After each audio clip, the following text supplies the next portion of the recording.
5 o'clock na naman. Nandito na ang dalo ko. Hi, Hornbird. Ay, ang likod ko. Hi, Hornbird. Kaingay kapag kapag dumaan na yung Hornbird. Ayan, nag-ipon-ipon na sila. Yung maliliit na ibon.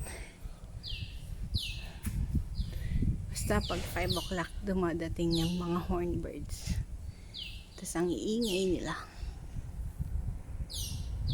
Siyempre, dito na naman ako sa baba. Nangingi na naman ako ng mangga. Big, yeah. Thank you. Ayan, pipitasin na siya. Ayan, thank you. Ayan, may mangga na ako. Just want to share this one. Kasi bukas, birthday na ni Sultan Bukilkia. Kaya lahat ng bahay may flag. Ayan. Pinakita ko lang. Happy birthday, Sultan Bukilkia. Holiday dito bukas. Tapos may mga libreng food sa mga participating na lugar. Actually, ito ako nakatira. Kasi kahit saan lugar dyan may flag. Yung Hornbird, lagi lang siya nandito.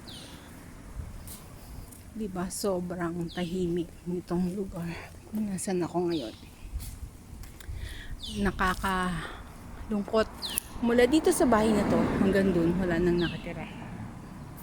Dito, Pilipino daw yung nakatira, pero never ko naman silang nakita. Pero ang dami-dami nilang mangga. Kaya nakakuha na naman. Humingi ako ng mangga. Kaya yun. Ayan, may mangga ako. Tapos, ito Indian mango to eh. Pero yung mga nasa dulo, ang lalaki ng mangga nila. Last time doon ako namitas. Humingi naman ako, nagpaalam naman ako. So, dyan yung unit namin. Di ba ang daming bunga? Dumating ako dito last year, bulaklak pa lang siya. Ngayon, parang pangalawang bunga na niya. Na-miss ko tuloy ang Pinas. Na-miss ko yung San Jose. Kasi doon, ang dami rin mangga. Kahit sa Pulong Gubat, ang dami rin yung Indian mango doon. Ang dami-dami rin mamunga. Ate May, tignan mo. Yung plantita kong kaibigan. Tignan mo yung mga dapo dito. Ang lalaki. Ayan yun. Diba? Sa puno lang siya. Ang sarap niyang kunin. Yung nakuha kong halaman, tinanim ko na. Kala ko nga mamamatay kasi 3 weeks akong wala dito. Tapos dumating ako talagang wala na, dry na yung dahon niya. Parang isa't kalahating dahon na lang yung natira. After 1 week, nagulat ako. Buhay siya. Araw-araw ko siya dinidilig na buhay siya. And then, may bulaklak pa siya. O diba? Thank you Lord, lagi mo akong binibigyan ng reason to smile. Ito, ang laki nito eh. Kalabaw ba to? Dito ako kumuha ng mangga nung nakaraan. Pakita ko sa inyo. Sobrang laki niya. Focus ko lang. Yung kumpul-kumpul. Sana makita. Asan na yung bunga? Asan? Hindi ko siya ma-focus. Ito yung sanga niya. Ayun. Ayan o. Kalabaw ba siya? Ayan, ang dami, ang lalaki. Mahaba siya eh. Yung nakuha ko nakaraan haba. Ngayon parang natira puro bilog-bilog. Ito yung maliit. Ito yung maliit na bunga. Ayan. Ito, heart na heart. Against the light yung aking camera. O, diba pati dyan walang nakatira. Lungkot-lungkot. Nakapalibot ako sa lugar na puro walang nakatira. Wala na yung Hornbird. Dumaan na yung Hornbird. So, yun yung inaabangan ko dito. Hindi naman inaabangan kasi araw-araw niya. Parang araw-araw din niya kung dinadalaw. Pinakita ko lang tong lugar. Diba? Pag hindi umuulan, bumababa ako para maglakad-lakad. Kasi wala namang mapupuntahan dito. Tingnan mo yung unit namin, di ba? Kanina galing ako sa swimming pool. Wala lang, nagbabad lang ako ng paa doon. Hindi na ako makaswimming.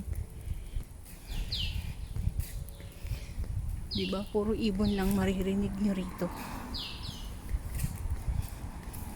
Pero pag pumunta kayo sa may ilog, sa may dagat, makikita nyo naman doon puro buhaya.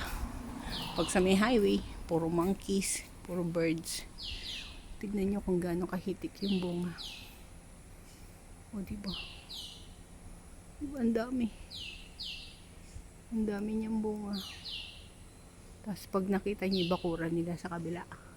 Natatanaw ko kasi ito lang yung unit namin. Dito sa kabilang bakod. Makikita mo puro laglag lang ng mangga. Nangihinayang tuloy ako kasi parang wala namang kumukuha, ako lang. Di ko sure dati ang daming bunga dito, bumabagsak lang dito sa baba, tapos nasasagasaan lang ng mga sasakyan na to. So sayang, kaya unahan ko na sila bago pa man sila bumagsak. Pitasin ko na sila. Pakita ko pa sa inyo isang uri ng mangga. Lagi itong pinupuntahan ng mga hornbirds, yung bahay na yan. Tingnan nyo. Ang haba-haba ng mga bunga ng mangga dito. Ayan. Ayan. Ano kaya yung klaseng mangga? Ang lalaki nila. Diba? Sipat na sipat yung mga mangga ng kapitbahay. Ang layo na sa apartment namin to, pero sa unit namin, pero kitang-kita ko. Tignan mo ang haba-haba ng mga bunga niya. Ano kaya ang klaseng mangga yan?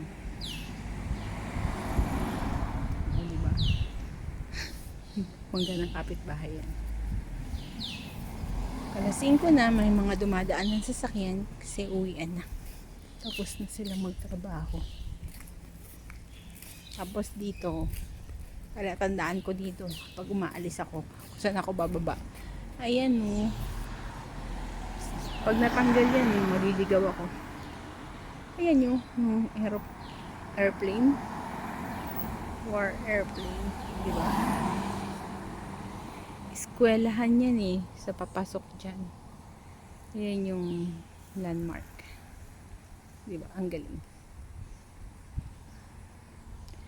O siya, sige, papasok na ako kasi tignan nyo, madilim na, parang uulan. Pasok na ako sa loob. Thank you for watching.